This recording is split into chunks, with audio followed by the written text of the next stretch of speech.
This is NDTV. And you're watching NDTV 24/7.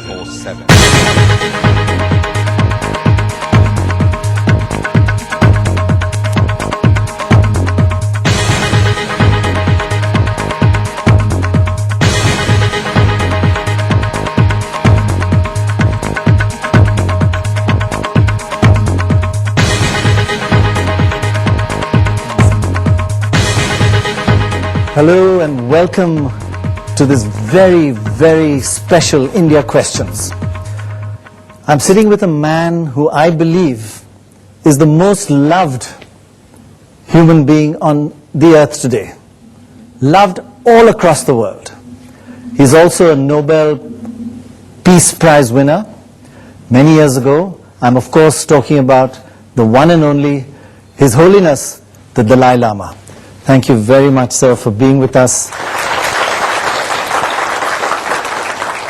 And we have students from all over the country, sir, from different colleges, come here to ask you questions. But let me start by just going back in time a little bit.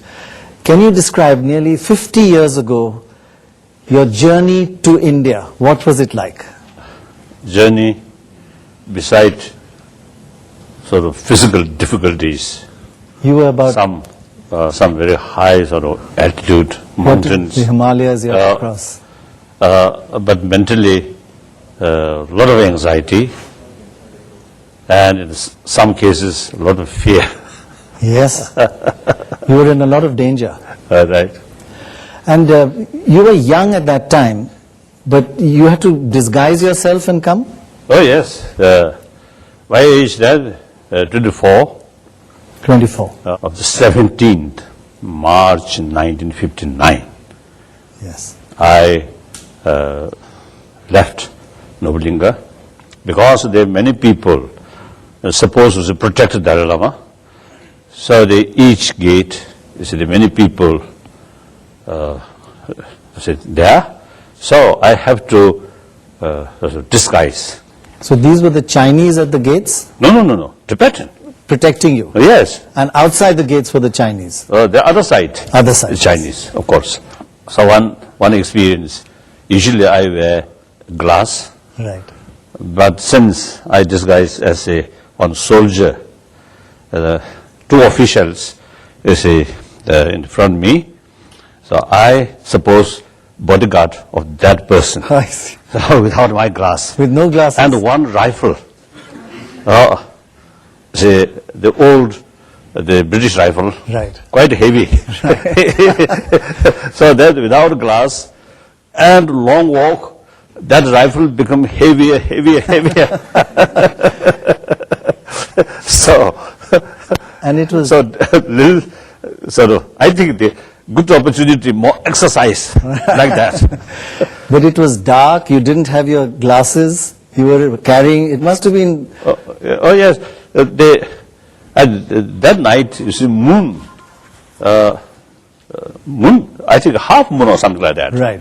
Already there. And unfortunately, no cloud. So that in a way, some help to see the road. Right. But in a way, see, it also, you see, can see by Chinese, particularly when we, after passing the river, Right. From other side, the river, Right. they, although you see we, what call, without flash, complete dark, but what do you call, the horse sort of. Horses, yes. And it's too dangerous to use torches. So you see the sound of the horses sort of walking. Right. The just other side of the river, the Chinese military sort of say, cantonment. My God. So we can see some Chinese soldier there. But then you see light, not very helpful. Then you didn't want light. Yes. If dark night, much better. So, fortunately, or luckily, without any danger, then finally we reached some some village, then it's no longer sort of danger, immediate danger. So we spent about, I think, 3 hours or 2 or 3 hours, some sleep. Then again, you see further move, like that. Then the next morning, the last, pass from where, now the last moment to see Potala. Right. And my horse, you see, turned towards, you see, Potala, and very heavy feeling. Very heavy feeling. Yes. Some kind of final goodbye. So then do not know when it can again to see. I don't know. Now we wait almost half century. Almost 50 years. Like that. So most of these young Tibetan students were born after that, isn't it? Long after that. These are youngsters. If they had caught you then, the Chinese, while you were coming to India, what would they have done?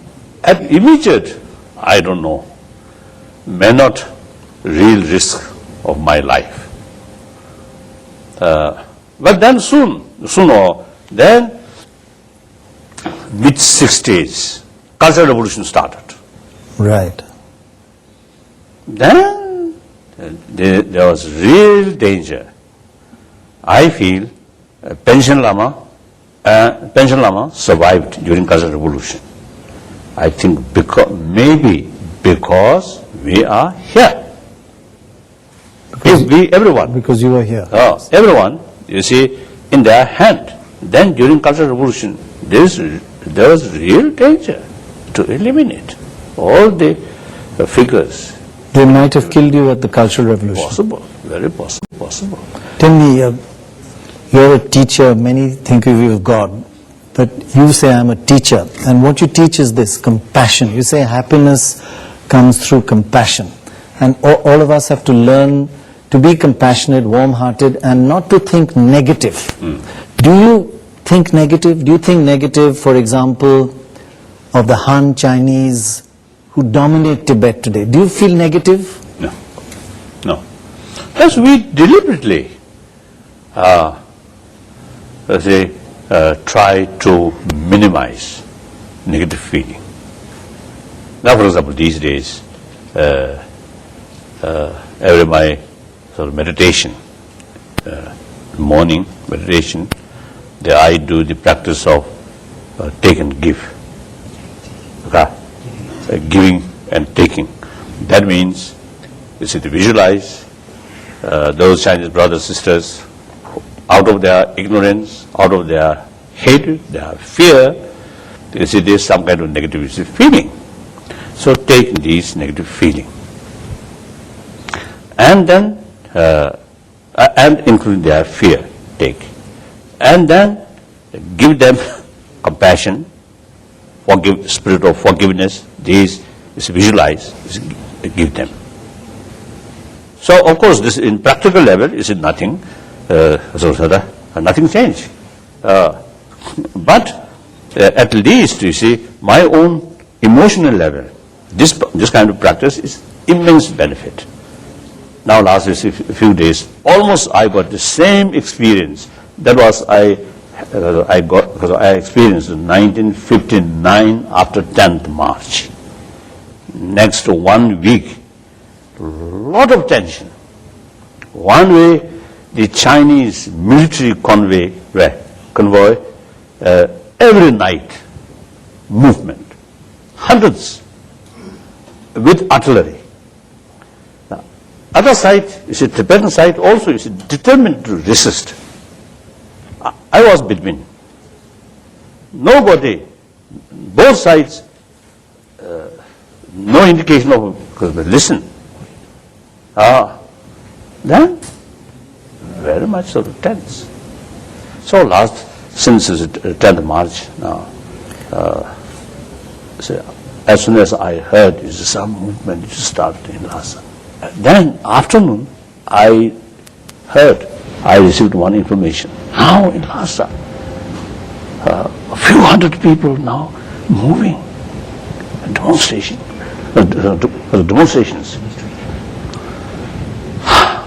then a lot of sort of worry, a lot of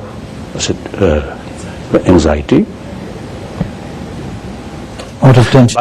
But you see, as a result of these practice, in intellectual level, a lot of sort of doubts and sort of disturbances. But the deeper level, emotional level, because of these practice, I feel, is much less disturbance. So you're saying that So this time is very, very helpful. very Yes. helpful. Yeah. Sorry, you're saying this time you felt tension like you did 50 years ago. Yes. For 50 years you've not felt as tense as you do today. Yes, very serious, very, very anxiety, much anxiety, and also is the feeling of helplessness. What to do? They are youngsters, they want something, they've been waiting for so many years. You have said, I don't want independence for Tibet. Very clear. I want genuine autonomy. That's what you're asking for. Yes. And you say no violence. So the youngsters say that you're a little soft. Are you softer as you get older than when you were younger? No, I don't think. I don't think. You're always soft-hearted. But other people should check, should investigate, should analyze. I don't know. How do you talk to a young man who says, don't compromise, don't be soft, be tough? How do you talk to that person? I think too strong, too extreme. Now, main question is, these people very critical to our approach. Then I usually is the answer or argue. Yes, you want independence. And then how to achieve? No clear answer. No clear answer. Let's get some questions from these youngsters. Anybody got a question right now? This young lady here, you can just pass the mic. Yeah. My name is Tenzin, I'm Tibetan, and I'm from Tibet. A first-hand witness to 1989 uprising. And You witnessed? first-hand witness to 1989 First-hand- uprising that happened in Lhasa. 59. No, 89. 89, yes. 89 in Lhasa. My parents still live in Lhasa, and recently the events that happened in Lhasa is very unfortunate. So I talk to my parents all the time. I listen from my mom every day that every single day in Tibet, people in Tibet, every single day hope and pray that His Holiness will return back one day. And I pray and bow my head and I pray that one day He will go back to Lhasa and victory will be our own, and He will go back one day and we shall, the sun will rise again in Tibet. Thank you. Thank you. Thank you. Thank you. We are everybody determined. To me, as a Buddhist practitioner, there is no differences whether Han Chinese or Indian or Tibetan or European, no differences. My number one commitment is promotion of human value. On that level, no difference of color, no difference of nationality. And number two commitment, promotion of religious harmony. There are also, you see, no differences. Now, third commitment, as a Tibetan, and particularly with the name of Dalai Lama, I have the moral responsibility about Tibet. So, I always, you see, carrying these these commitments. And now almost 2 weeks, whatever way I can serve, whatever way is serving to Tibetan people, protect Tibetan people, I always do that. The Tibetan, inside Tibet, as well as outside, they trust me. Love you. They really they put a lot of hopes on me. So I have the moral responsibility. So don't worry. My side, I always determined to serve you and eventually return our own homeland. Very sad, of course, very sad. Very sad, of course, very sad. Very sad. Do you cry for Tibet? Recent days, one occasion, yes, really. You cried. After a long time? Usually, my eye quite often used to become wet when I used to meditate compassion and altruism. Even in public, I often used to cry. Now, my old sort of, I'm a student or people who often used to attend my teaching, they know very well. I think practically every major teaching, one or two cries, right? One or two, a few times you see the tear come. I often used to happen. I noticed But the sorry. national interest about the Tibetan, Tibet issue, regarding Tibet issue, yes, this time feel very helpless and what to do. And then another sort of anxiety is, unfortunately, the Chinese sort of propaganda manipulate, now create a picture, now a whole Tibetan now against the Chinese. This is not true. Now they try to create a picture of racial sort of problem. Although this kind of racial sort of problem, before 1959, no such feeling. And even before 1950, there were a few Chinese shopkeepers in Lhasa.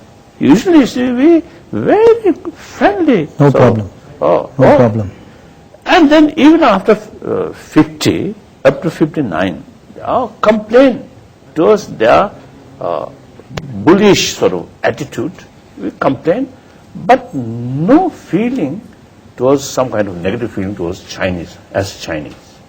Right. After that, I noticed many Tibetans who come from Tibet in a short period. Now there are some sign of resentment towards some Chinese.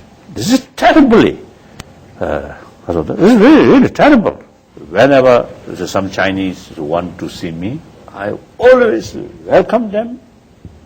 I always show our sincerity. And their side also, most cases, Chinese who come from mainland China, whenever we met, most of them cry. They cry when they meet you. When they meet you. Yes, very devotion, very friendly. Like that. So, in early, I think 90s, I had to see the opportunity to visit Taiwan. The one reason my visit Taiwan is I want to show in the eyes of billions of Chinese, we are not anti-Chinese. We really respect them. We really admire their civilization, their rich cultural heritage. And after all, through centuries, they are our neighbor. And future also, we have to live side by side. So it is very, very important to develop spirit of friendship.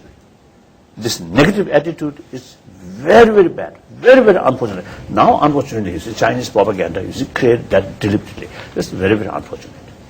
So when you So these children, these students, when in your sort of college or university, if you have some Chinese student there, then please make genuine friendship.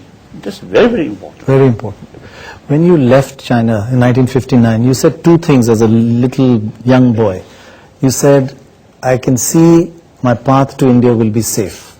And you also said, I can see I will come back. Will you go back to Tibet before you die? Yes, that we believe. That we still believe. That, after all, the obstacle is the political and mainly just negative emotion. If that clear, then It could happen. within few days You will be back in Lhasa and Potala Palace. can change. No problem. Tell me, in your reincarnation, could the next Dalai Lama be a woman? That women naturally will be very, very attractive. Because more attractive, more influence. How do you, and I suppose everybody would like to hear this, how do you prepare for death? Oh, that's what my, as a Buddhist practitioner, and particularly as a practitioner of Tantrayana, Buddhist Tantrayana. Right. So in my daily practice, meditation, the process of death, visualize the process of death in every day. So whether at the actual death, whether I can implement these things or not, I'm not very sure. But suppose I'm prepared fully. That the main meaning is at the process of dissolution of our grosser level of mind and energy. During that period, try to remain conscious, right? Maintain conscious, and remember bodhicitta or infinite altruism, as well as understanding of ultimate reality.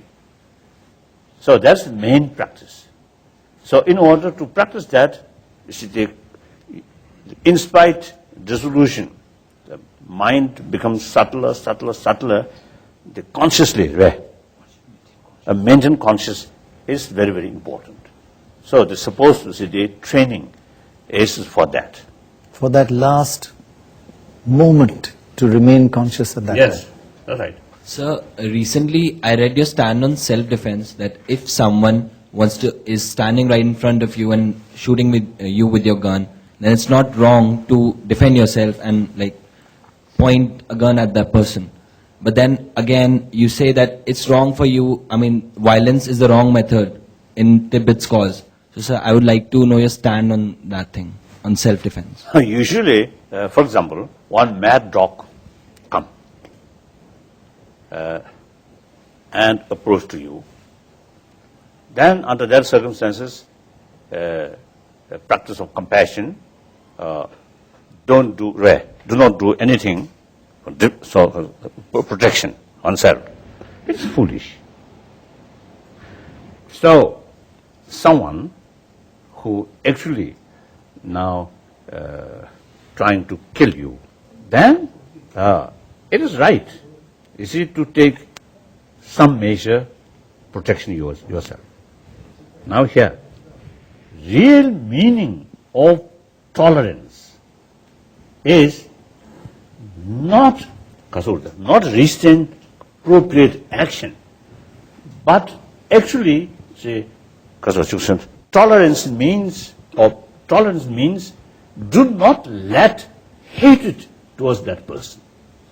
So now here, out of sense of concern, out of compassion about that wrongdoer, if you let wrongdoing, ultimately he or she have to face its consequences. If he or she kill you, they will face consequences. But in a way, you have said, for 60 years, the Han Chinese have not won the hearts and minds of the Tibetan people. They don't understand your spirituality.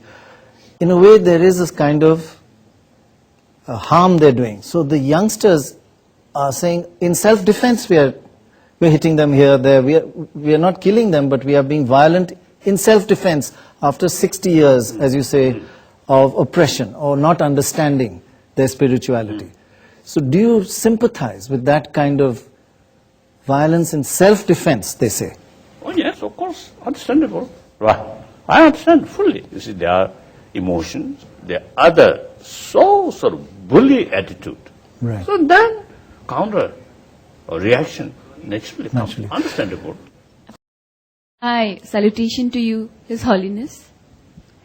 I want to ask you, since you are the most loved person, what is your definition of love? Definition of love. There are, I think, variety of loves. They basically two categories. One category, love with limitation.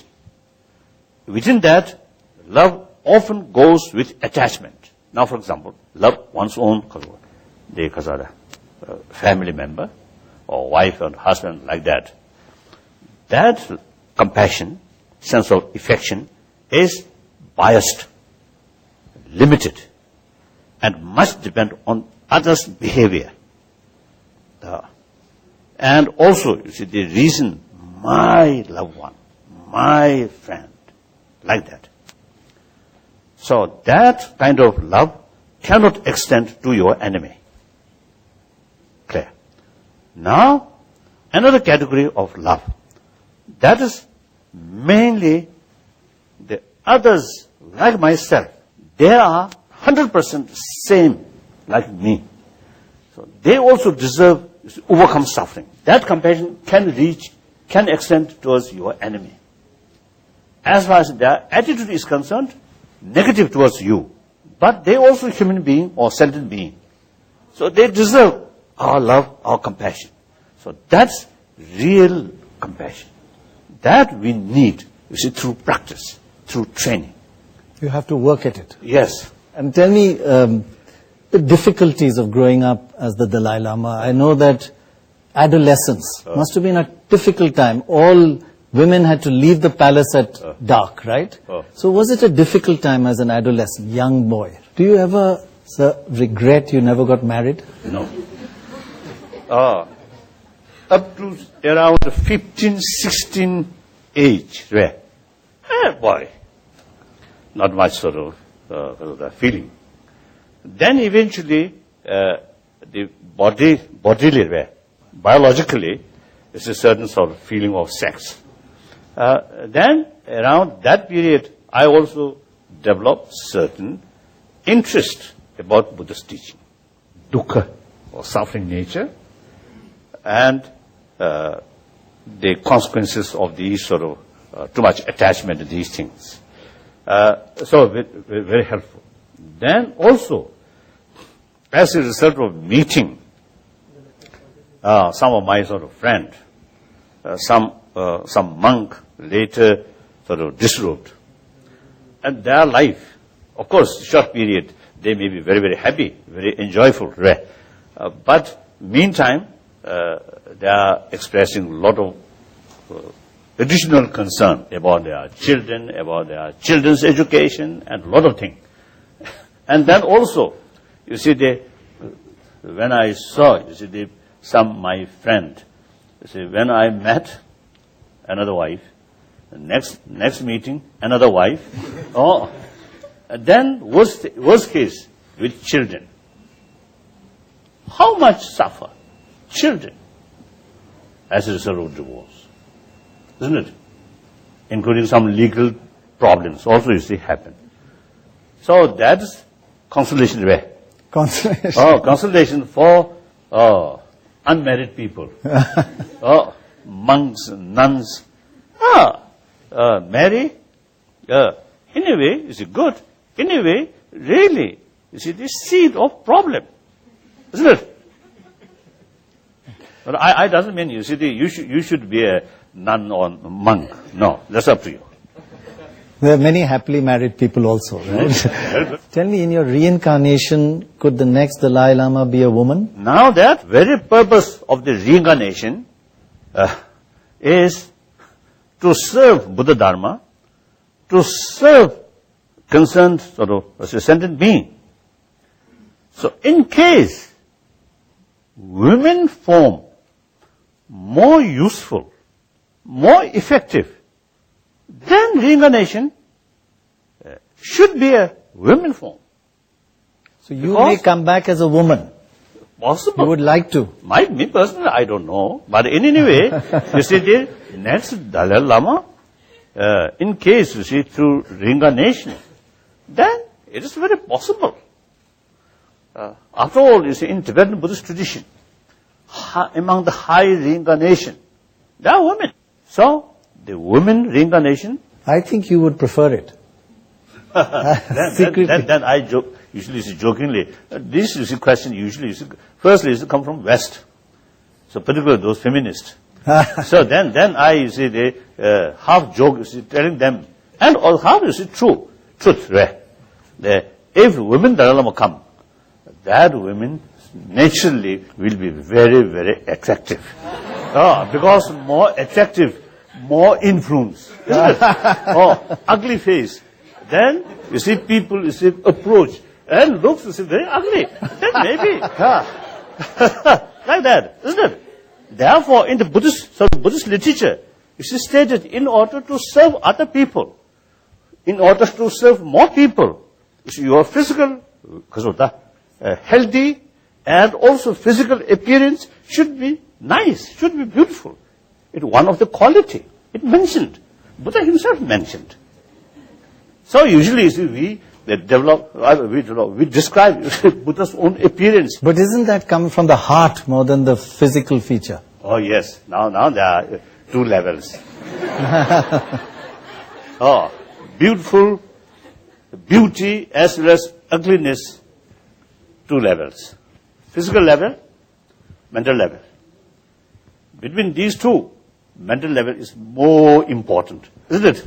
Sometimes the two couple, without knowing their real sort of inner value or inner being, just simply physical attraction, then marry, and within weeks, fighting.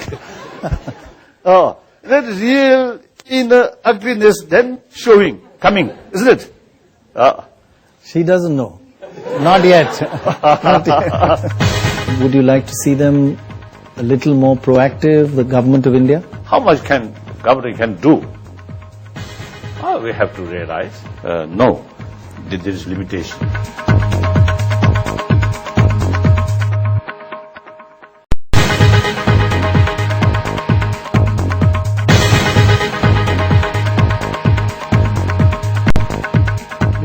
It's actually, I'm very fortunate that, I'm getting to talk to you. I'm Sonam. Sonam. Yeah, I'm not a student, I'm working here. The only question is talking about compassion. You told that, we should deal with things with compassion. The fact is, for the past couple of days, the kind of remarks that are being made against you by the Chinese government, and the way they're dealing with certain issues, probably don't you think, they are also suffering from some kind of a disease where they've lost the ability to think, lost the ability to see, lost the ability to hear. That's right. That's the reason why they've gone probably paranoid. So you as a compassionate leader, what kind of a suggestion would you give those leaders?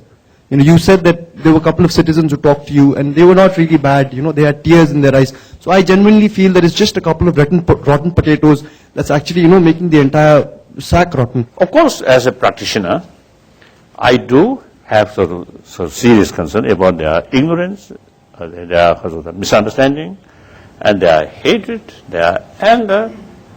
Not only individual Chinese have to face long-term negative consequences, but also regarding political issue also.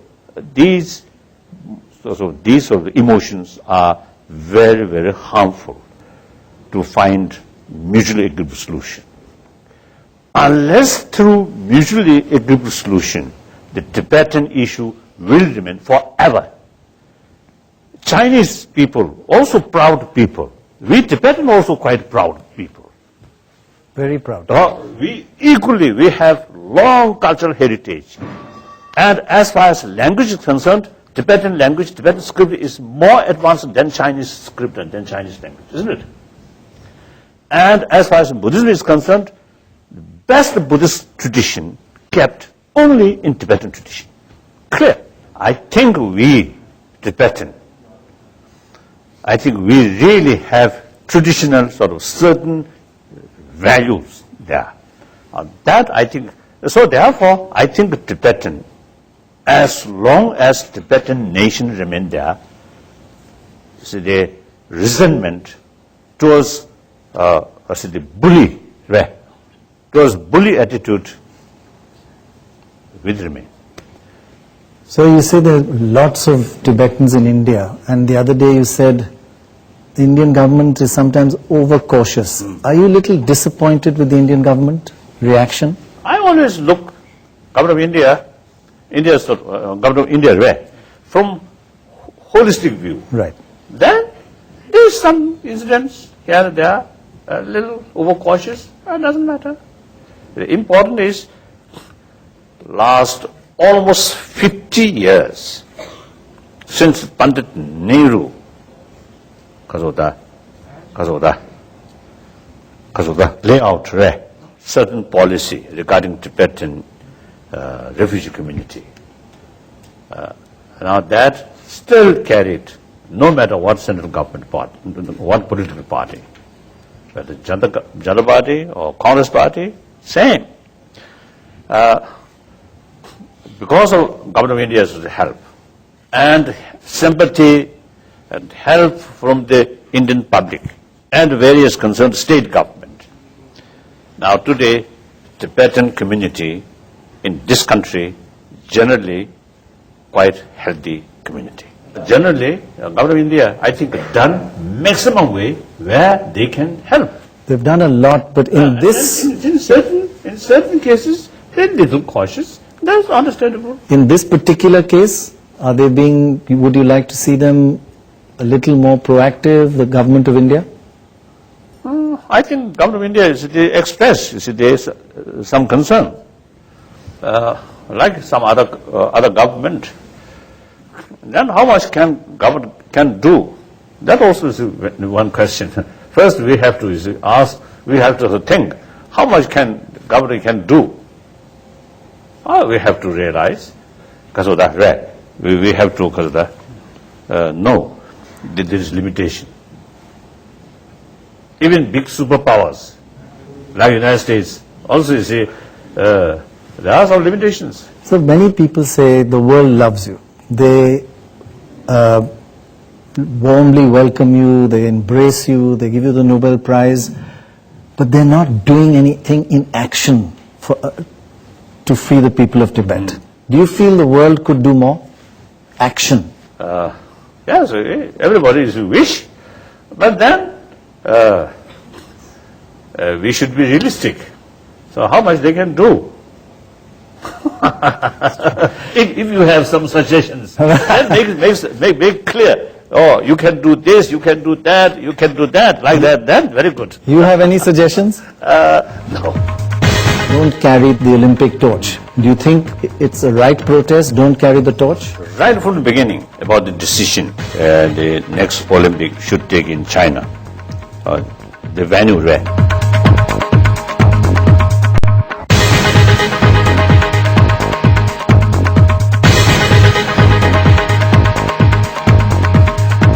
One of the things is that people are saying that as a non-violent protest, don't carry the torch, the Olympic torch. I mean, that's a movement a lot of people are saying around the world, it's in all the papers. Do you think it's a right protest, don't carry the torch? Now that we have to think. The other day some media people used to ask me, then I made clear, right from the beginning about the decision the next Olympic should take in China, the venue where, Venue. when that decision is about to take, then I express publicly, I feel that China, People's Republic of China, most populated nation and ancient nation, in spite of some ups and downs, but generally that nation is a very, very ancient, important nation. So therefore, China deserves to carry a host of the Olympic. So that position still same. Correct. And now the crisis in Tibet and Olympic, I feel a little different. Olympic, the billion Chinese, feel very proud. So out of our respect, Chinese people, I think that should take place. Meantime, right from the beginning, there's some NGOs, some individuals express their concern in order to be good host of Olympic. China must improve the records in the field of human rights and religious freedom and environment in these fields. It's very logical, very reasonable. So, world community, including we Tibetan, I think worthwhile reminds the Chinese concerned sort of officials their record human rights, religious freedom, environment, including Tibetan case. Now these we must remind them. Can we all wish him a long life, a healthy life, and compassion, and may you achieve that last moment of consciousness that you talk to us all. Thank you for spending the time with us. Thank you. Thank you. Thank you very much. Thank you. Thank you.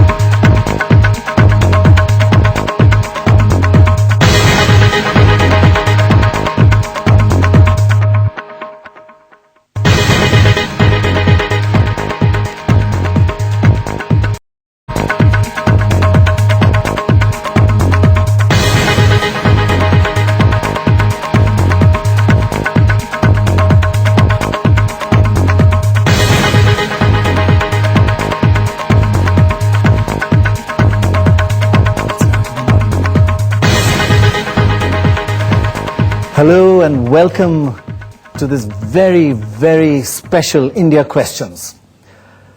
I'm sitting with a man who I believe is the most loved human being on the earth today. Loved all across the world. He's also a Nobel Peace Prize winner. Many years ago, I'm of course talking about the one and only His Holiness, the Dalai Lama. Thank you very much, sir, for being with us.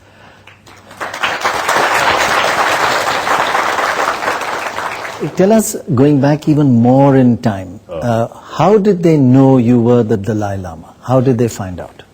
Oh, that's a little bit mystery. Firstly, sometimes I myself also, you see, feel sort of wonder that the concerned Tibetan officials or Tibetan lamas, now, they say, how can you say they decide to go that far area? They checked everywhere. Took 2-3 years, right? I think it's a mystery. As I mentioned, it's a mystery level. Tibet as a tradition, Right. then regent. Regent Rinpoche, as a tradition, he visited one lake. Sometimes I describe the ancient television. That lake is showing whole picture, sometimes person, sometimes letter, sometimes village. Now in my case, 3 letters, Akama. Then the village, whole village, my birthplace was a village. Right. And one monastery. Firstly, I think one monastery. Right. That monastery, unlike those monasteries which exist in central Tibet. So then the shape of that monastery, they decide the far northeast Tibet. Right. Very border with China. Border with China, yes. So they then decide that part. And then 3 letter, Akama. Ah means Amdo. The area which I born, Amdo area. Right. Ka, they interpreted Kumbum monastery. Right. Kumbum. Kumbum, yes. That's very near my birthplace. Akama, not very clear. There are different sort of interpretation. So in any way, you see, they then decide, you see, that area, So they reach that area, and then finally reach my own small village. Right. It's quite sort of strange. Very amazing, Oh. yes. And then they found one young boy. At once, when they enter my room, or my house, my village house, my mother and the others a little bit sort of excited. But the young boy then immediately approached to this search party, and recognized some of them. So, according to the member of the search party, as well as my mother, later it stated, told me, at that time I have some quite clear sort of memory about past, and recognize these people. You remembered as the reincarnation. You remembered certain things from your past life. Yes, at that time. Well, now, you see, even the memory about what happened yesterday also sometimes difficult. So, I think ordinary people, age is growing, the memory, the power of memory is increasing. But in my case, I think reduced. So, like they would sort of test you. What do you remember? What kind of things did you remember from your past life? I think as soon as, according to my mother and those search parties or member, as soon as they enter my house, you see, I recognize the person, individual person, and their name. You recognize? Oh. And you were 3 years old about? I think, yes, around, I think, 2 to 3 years. 2 to 3. Like that. And you recognize the person? Then they actually sort of test, experiment ways, one rosary and few other articles which belong 13th Dalai Lama. You see, apparently you recognize the rosary was very... Yes. So you see the rosary, two rosary, one 13th Dalai Lama actually used, one another one. Oh, they would have two. Two. Oh, all articles. Everything- 3 or 4 articles. What's it? Double. One real one. original that the Yes. previous one, Dalai Lama, not the one. 13th, Yes. used, and one which was imitated. That's right. Okay. So all 3, I pick up the right one. The original. Okay. So luckily, I succeeded. You see, that test. And it was deep within you, actually. And as a child, what was, then you were taken to Lhasa and the Potala Palace. What was life like in the Potala Palace? Were you a naughty child? Oh yes, no doubt. You see, no interest about learning. Particularly, you see, the Tibetan tradition, you see, the monk, from young age, you see, we start learning by heart some of the root text. So I also, you see, carry that same pattern. So I am very, very reluctant. No interest, no enthusiasm. Because you see, tutor at that time, quite stern. Right. And my tutor always kept whip. Whip? At that time, you see, myself and my elder brother, that he's my age then around 6. My brother, I think, 8. So we together study, learning. So my tutor kept 2 whips, one yellow whip, one ordinary. So that holy yellow whip, suppose for Dalai Lama. Color looks holy, but if my tutor used that whip, same pain. Of course, no difference of holy pain, isn't it? So I think out of fear, I compel you to learn these things. But then, since my childhood, my mind quite sharp, so I can easily learn. So rest of the time I play, go around here and here, there, always play. And then watch, about to my lesson time come, then I hardly read a few moments, then I can learn. So I hope you're all learning from this. At some occasion, my teacher, kept, that page which I learned, and I look that way. Although, suppose I'm recite by heart, but my eye. then later, my tutor notice that. So his page not that way, page remain like that. Then I can't read.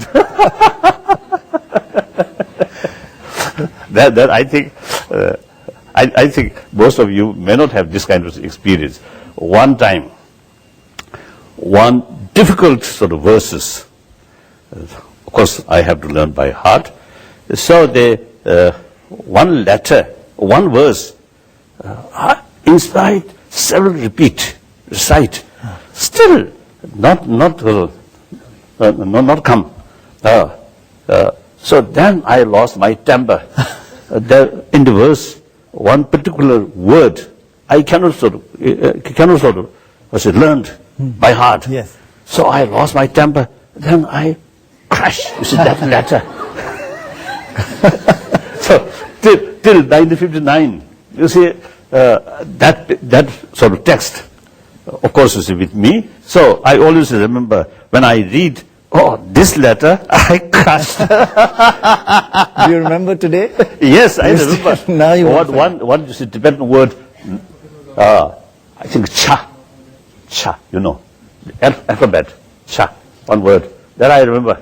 That very bad cha never come my tongue, so I did it. Fortunately, the people who surround me, including sweeper, some lay people, some monk, these people, age is concerned, I am very young. These people, I think at least 30, 40, some cases it is 60, 70.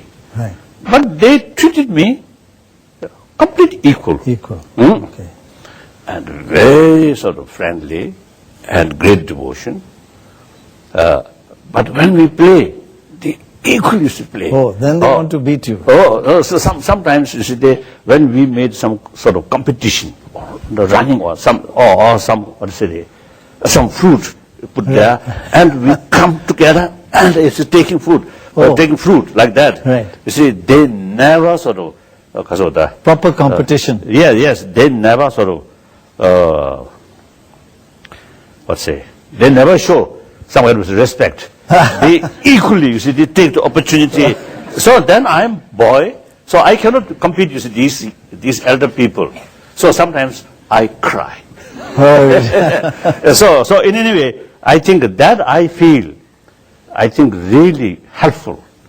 Young age, boy, although they isolate from my family member, my mother mainly, my mother, later is my brother also then separate from me and attend some school in Lhasa. So then me just alone. But these people then become very close friend and always play together. They treated me like their own child, like that. So they family sort of home atmosphere. Right. All these people is gone. But I really feel some are illiterate, very honest, very innocent, and meantime very, very honest. Right. And warm-hearted. And full trust. They also trust fully me, and I also trust them. Then these are the sources of news, current news. What is going on? What is happening about the region, or some of the ministers, or some of the lamas? What they are wrongdoing. These sweepers, these people, they whatever they heard from street, they usually brought to me. Now there is such news. So really these people are really very good human companion. You miss that. And then later, you see, my teacher, my tutor also, you see, no longer sort of stern sort of face, very, very jovial, and always actually showing smile and full compassion. So that's my life. And firstly, I always was telling people, the seed of compassion, a certain amount of my sort of compassion, the seed of that come from my mother. That's I believe. My mother, wonderful woman, illiterate, uneducated, just a village mother, but very, very Compassionate. Compassionate person. And then later, of course, all those, my sort of, those people who I daily acquainted, these also very, very honest, truthful. So my life is to grow within that kind of atmosphere. Do you miss that? Then plus later I study Buddhist text, Buddhist teaching. Right. And then there's a plus, so what's today? Compassion, and plus wisdom combined. Then of course, very, very helpful to increase, to strengthen the compassion which I learned from my mother.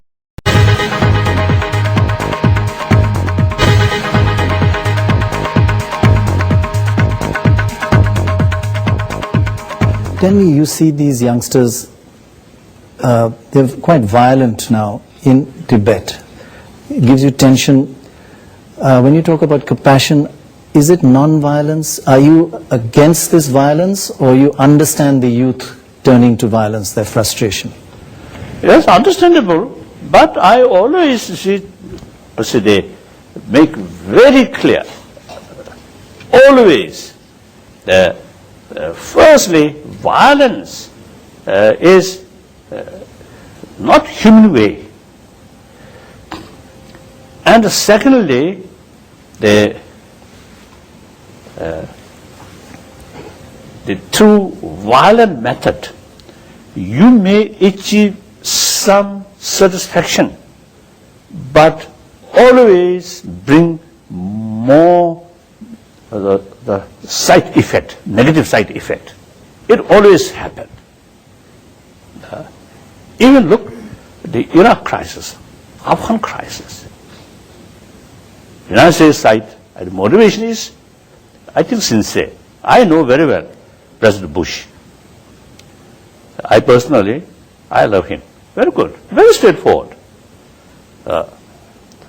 Sometimes you see some leaders, you see, when we first met, you see a little bit distance. Not like that. At once, you become very close friend.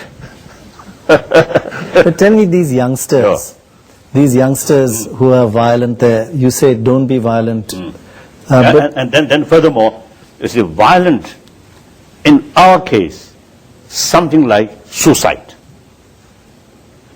I think some cases, some Chinese hardliner thinker, need some violence from Tibetan side. Then they can adopt easiest method, that's suppress, killing, arrest, torture. If we carry, since we have truth, so we have plenty of reasons to argue. So we must use, you see, that the violent sort of the attitude is so out of anger. Mainly, there's no truth, no reason, no logical, then usually lose anger, then violence. When you have truth on your side, you don't need to be violent. Yes, true reasons, true logics. Like Mahatma Gandhi, I think, firstly, you see, he always carried principle. And then through that, that's his strength. To bear bad way. Bad so looks like, almost like beggar, but full of inner strength, Right. confidence, because of truth. Isn't it? So Our case, truth, is our sort of strength, source of strength. And the best way, the using that truth is dialogue, talk, non-violent way. If we indulge violence, then our very truth sometimes spoiled. Now look, Palestine's case. They have every right. I think both sides. Israel also, you see, have certain right. You see, historically, you see, these areas belong to them. But then too much violence. Then spoil that truth. right. So therefore, as early as 87, I remember the Jonathan Muskie, I think Observer correspondent. I know him quite well. So he asked, if you see things become violent, sort of violence, then what you do? And then I answered, if the things become out of control and become violence, then I have no other alternative except resign. So that sort of statement, that my sort of answer, recently I repeated. So if things become violence, become out of control, then so I cannot agree that. No use. Your Holiness, do you think women are more compassionate than men? Oh yes, that I feel. Yes. That I feel. I have used some sort of observation or opinion. In human history, in early period, I think all member of the family, the family of the one group, I think really equal. So hunting or collecting something, all people go together and enjoy together. No leader or sort of that kind of sort of rank or I don't know differences. Then eventually, I think community become bigger. Then the concept of one person, leader, I think that come. Then at that time, no education, only physical strength, like other animal. More stronger physical become the leader of the group. Right. I think that is the tendency where. I think that's tendency. Even the civilized sort of world, sometimes male dominance, you see, come. Because of you see, that sort of, that traces, Right. from that traces. Then eventually, education become more important than physical strength. So then women eventually become more and more equal. Now today, I feel very strongly, now education alone, now not the real quality of leadership. Now leadership now need more sense of compassion, sense of moral sort of spirit. In that respect, I think, biologically speaking, women have, I think, more sensitivity about others' pains, others' suffering. So therefore, quite often, you see, I express, now women should take more active role in the humanity. All the boys here are very upset. Okay. I think usually the hero out of violence, most cases men, isn't it? Men. Woman hero, very few, isn't it? Very true. Even I think the like, I think, ordinary sort of work, like a butcher. Most cases, I think, a maid. Isn't it? Yes. Of course, some women, I think, exceptional, very, very bad. Some, of course, the male, excellent, very good, compassionate.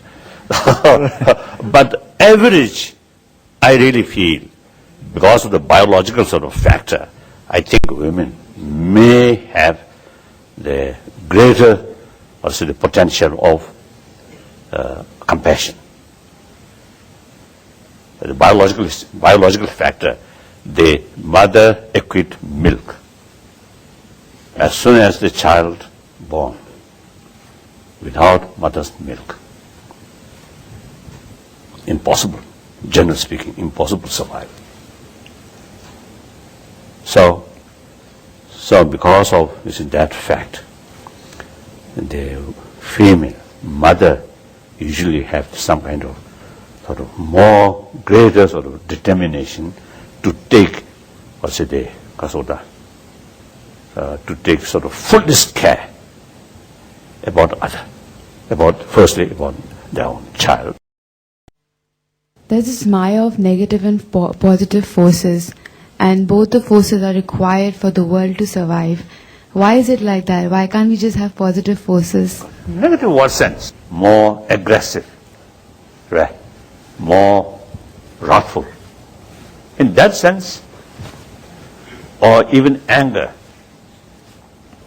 there can be positive anger, positive wrathful, positive aggressiveness.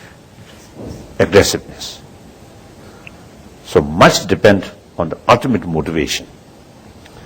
Out of a sense of compassion, now, good mother, good parent, you see, out of genuine sense of concern about their children's behavior, their children's education. You see, sometimes wrathful action, sort of negative word. Bring out the whip. Oh, yes, it's including my tutors. Some, because of the physical action for discipline. These looks violent, negative, but because out of sense of concern, these are positive, and not only that, essentially non-violence. Now, out of sort of desire, cheat, exploitation, use, praising, praise, and some gift, smile, looks non-violence, but essentially violence. Clear? But now negative, really hatred, negative, that I don't think is a part of the survival. I don't think. But because of ignorance. And then I think further goes, then this is philosophical sort of issue. Whether this is beginning of life or beginning of sentient being. If you accept creator, then much easier. There's creator, that's the beginning. From the Buddhist viewpoint, as well as the Jainism viewpoint, Jain viewpoint, no beginning. Self-creation, continuation of mind, continuation of self. There, always there. So the self-creation, the theory of karma. So then it's a different, Is a young man. different complicated issue. We always know Lord Buddha had said we can achieve nirvana during our lifetime. So have you achieved nirvana? Because we see you like perturbed or disturbed because of the situation. So have you achieved nirvana? No, not at all. Nirvana. Nirvana very far. But I do feel nirvana is a phenomenon. It's something possible, something real.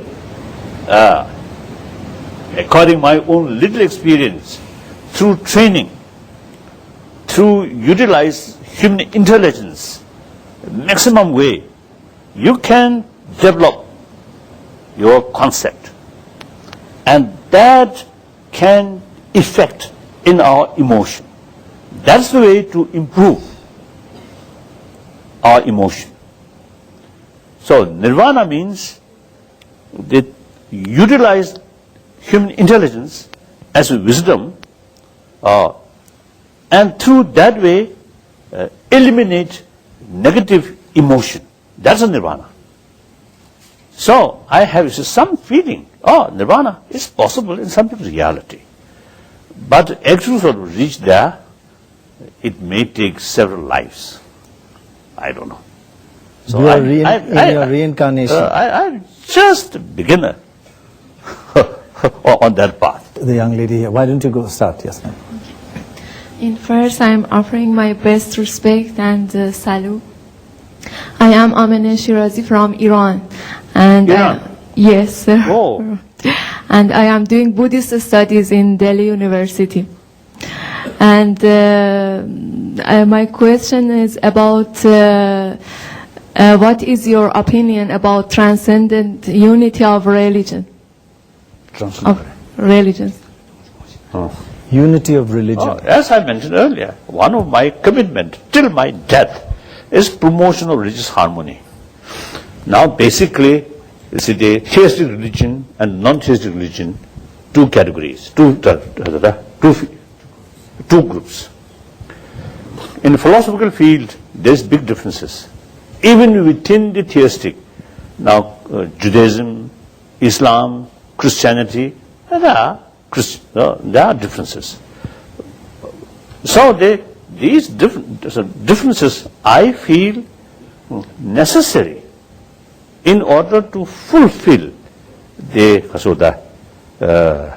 to different mental disposition of people. We need variety of religion. In physical requirement, we need variety of food. So similarly, for requirement in our emotion, our mind, we need variety of different approach. So theistic religion, its own sort of was a powerful sort of concept. This very life created by God. So that brings strong feeling of intimacy with God. So more intimacy feeling, the more willingness to follow God's wish. That's practice of love and tolerance and kindness, these things. Right. Then non-theistic religion, as I mentioned briefly, karma theory, self-creation. That also, you see, to some people, that way of approach also very, very powerful. So, in spite of different way of approach, the essential message is same. Love, compassion, forgiveness, tolerance, contentment, self-discipline, same. So you're saying it's not religion to blame. Sometimes people misuse religion. That's right. Human beings That's misuse. right. That's right. You see, I often, telling, since September 11th sort of event, I always telling the audience in the United States or everywhere, due to few mischievous Muslims' behavior, if you generalize whole Islam, it's wrong. It's wrong. Unfair. Right? Some mischievous sort of people among all religions. Can be in any religion. Among the Buddhists also, among the Tibetan Buddhists also, some mischievous people there. Among the Hindus also, among the Christians, among the Jews, everywhere, isn't it? So these few mischievous people cannot represent the whole sort of community. This is what I say.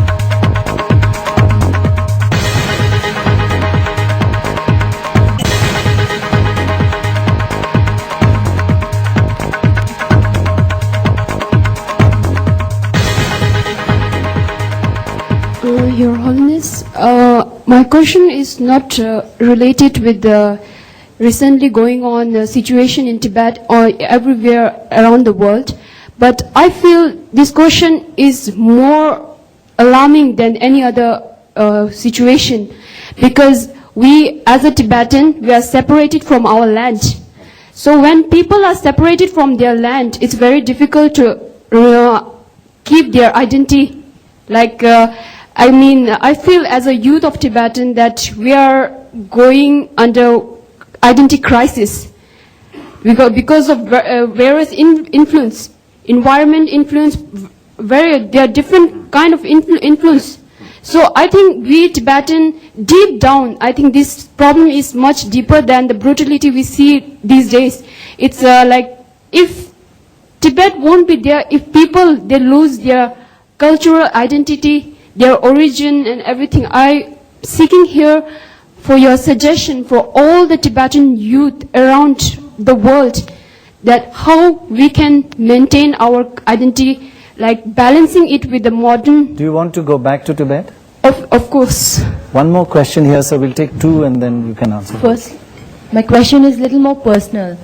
Like in the face of this current political disturbance that's happening, is it difficult for you to maintain inner peace, since we all know that you've not been keeping well lately?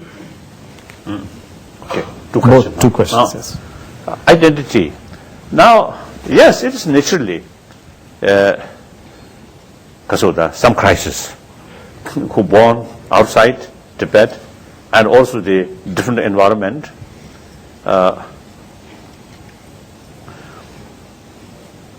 I think among Indian, so those Indian who educated in the West without knowing much, without much knowing about India's classic sort of what's the culture, including these sophisticated ancient sort of Indian philosophy, these things. Perhaps I think crisis more serious. But those Indians who have sufficient sort of knowledge about your own cultural heritage, I think less crisis. So similarly, Tibetan, those young children, those young Tibetan who have fuller knowledge about the Tibetan culture, I think mainly it's Buddhist philosophy, then most of these things are universal value.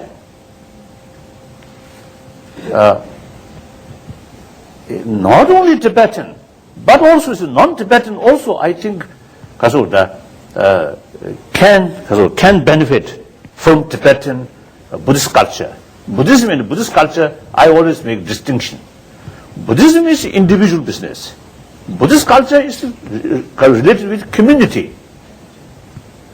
So therefore, I think if you are those people who have some fuller knowledge about Tibetan Buddhist culture and your way of life also, accordingly, that spirit, then you not only get more inner peace, but also you feel self-confidence, more self-confidence. So the external environment may not, much disturb.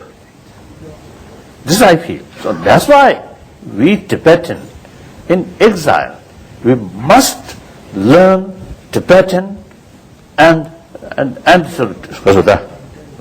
Tibetan and Buddhist culture, not just learning some few pages of puja. No, we must learn the real philosophy or real meaning of Buddha Dharma. That is important. Generally, Tibetan community as well as the Chinese community and Japanese community or Thai community, generally, they claim Buddhist, but the real knowledge about Buddhism is very limited.